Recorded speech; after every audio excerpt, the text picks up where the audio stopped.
Good morning, and welcome to Practical Christian Lessons. We are going to be looking at the historicity of the patriarchal narratives and how we can, in fact, trust them as historical records. Let's get into it.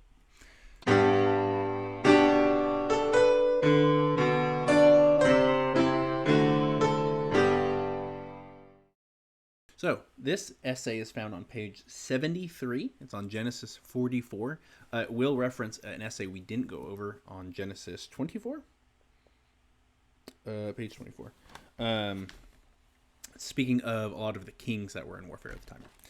We're not going to go over that essay today, but it basically notes some of the evidence that, though we don't have the names of the kings mentioned in that older Genesis narrative, we can point to the areas and events and circumstances and point to how those line up with the older Genesis story. This one is going to be about, the patriarchal narratives and how they line up with the historical period of the time. Genesis 44. No mention of the patriarchs, Abraham, Isaac, and Jacob or Israel has been found in extra-biblical documents from their era, nor should we expect to find such references. Living as nomads on the fringes of populated areas, the patriarchs wandered between the great empires of Mesopotamia and Egypt. Their activities would have been insignificant to scribes and analysts of that period. The biblical narratives, which from their side make few references to political events of those times, nevertheless are historical, not myth or fiction. Biblical writers simply selected material appropriate to their theological objectives. And this is a common tactic even in history still today, in how people write things. If you try to write down everything, you're going to write down too much information. There's just too much going on. So you need to be selective in what you're writing in order to get your point across. In the same way with history texts as well. You can't go over every single event unless you're just going to write an exhaustive history book, which would be huge and no one would read it. Anyway, there are various reasons above and beyond basic faith commitment for us to accept the biblical accounts as historically reliable. Among them, because writing systems were in use by the 3rd millennium BC. It is unnecessary, and this is... I'm not going to get into that. It is unnecessary to assume that a long period of oral transmission existed between the events themselves and their documentation in written records. People of late 3rd millennium and early 2nd millennium BC maintained written records and did not depend on memory for matters they considered to be important, such as the cuneiform and clay tablets that pop up in the ancient Near East. If you have this, they have some listed on actually page 1108. I'll be checking them out myself after this. Actually, I'll get to them after we read this essay. I'll flip to the page and pull them up. The events of the patriarchal period may have been recorded soon after their occurrences in texts that the biblical writer later utilized as sources. Names similar to Serug, Nahor, Terah, Abram, and Abraham in Genesis 11 and Jacob in chapter 25 appear in documents of the first half of the 2nd millennium BC, showing that these names were common during that period. The names of the kings mentioned in Genesis 14 are difficult to account for, but evidence does corroborate the story itself. That's the earlier essay I was talking about. Sorry. Apparently, some locations mentioned in the patriarchal narratives were sparsely inhabited during the time of the patriarchs, and thus are difficult to account for archaeologically. Other locations, however, had larger populations and are known from archaeology and or text contemporary to the lives of the patriarchs.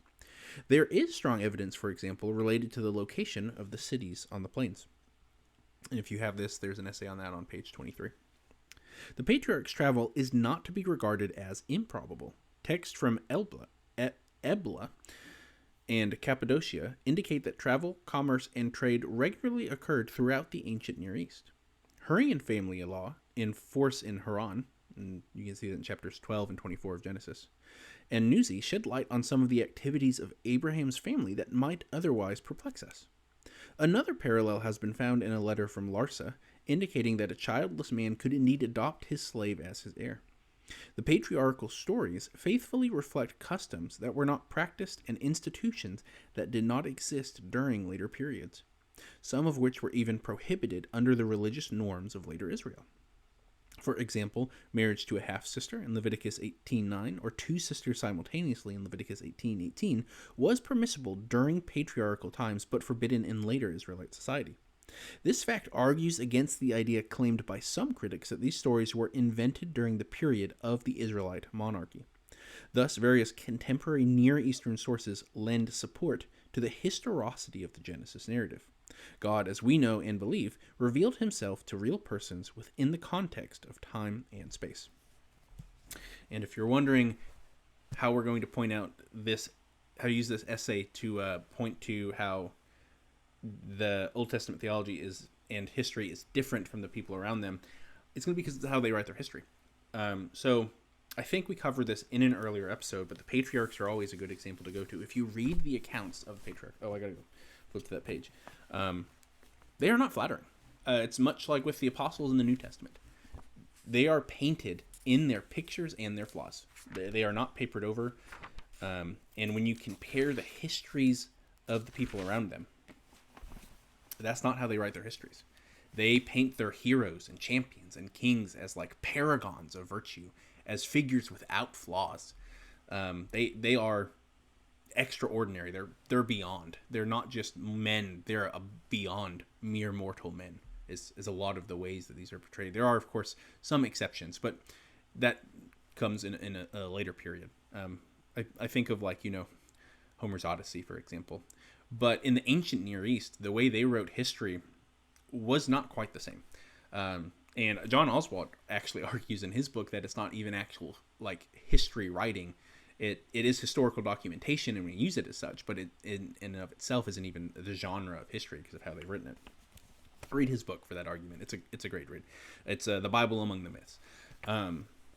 And you just don't expect that, right? When you talk about your heroes, well, when I just talk about my ancestors, my grandparents who have passed on, the way I talk about them, when I talk about them with people, I'm not talking about their flaws. I recognize they weren't perfect people, but even in my own memory, I've idealized them. I see them as it more in their greatness than their flaws. And I do that with tons of people. That's just a human thing to do.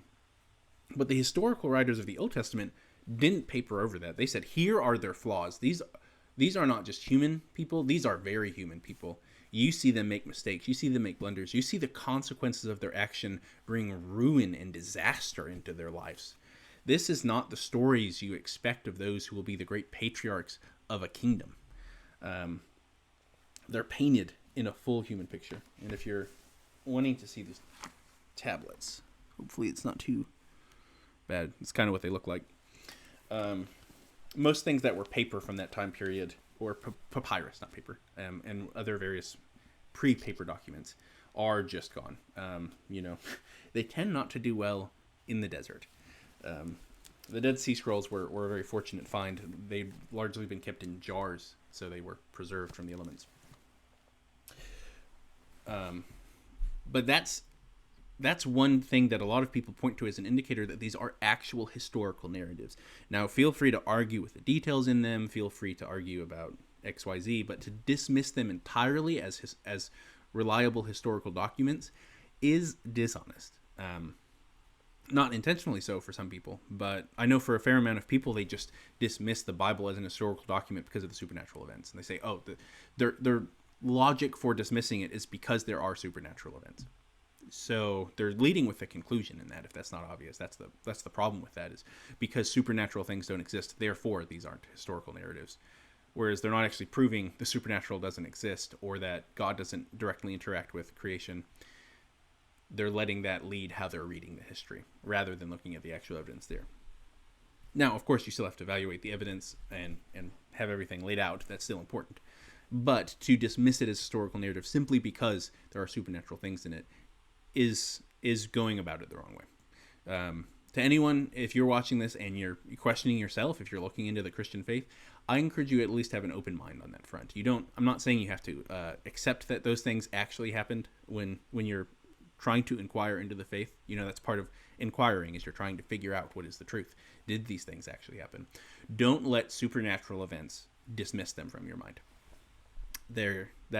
That is leading with the conclusion, and that's the wrong foundation of how to approach these things. It's the wrong foundation of how to approach reality in general, but that's its own topic. So with that, I'm going to leave you guys in some peace there.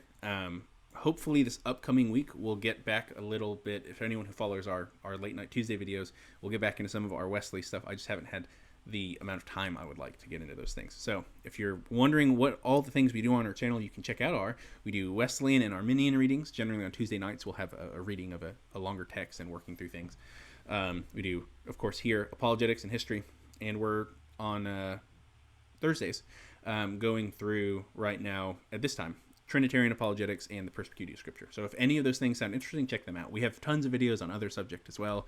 We talked about devotionals, history, theology in general. Go check all that stuff out. There's tons of playlists on the channel where I'm trying to organize things, and there is a Discord in the doobly-doo below where you can join us. You can have conversations. You'll just have to fill out a ticket when you get in there and answer the questions, and we can get you in there. So join us there. Join us in the comments below. Feel free to ask questions, push back, give engagement, as long as it's actual constructive and there's actual content with which to be engaging. You guys have a wonderful day. God bless.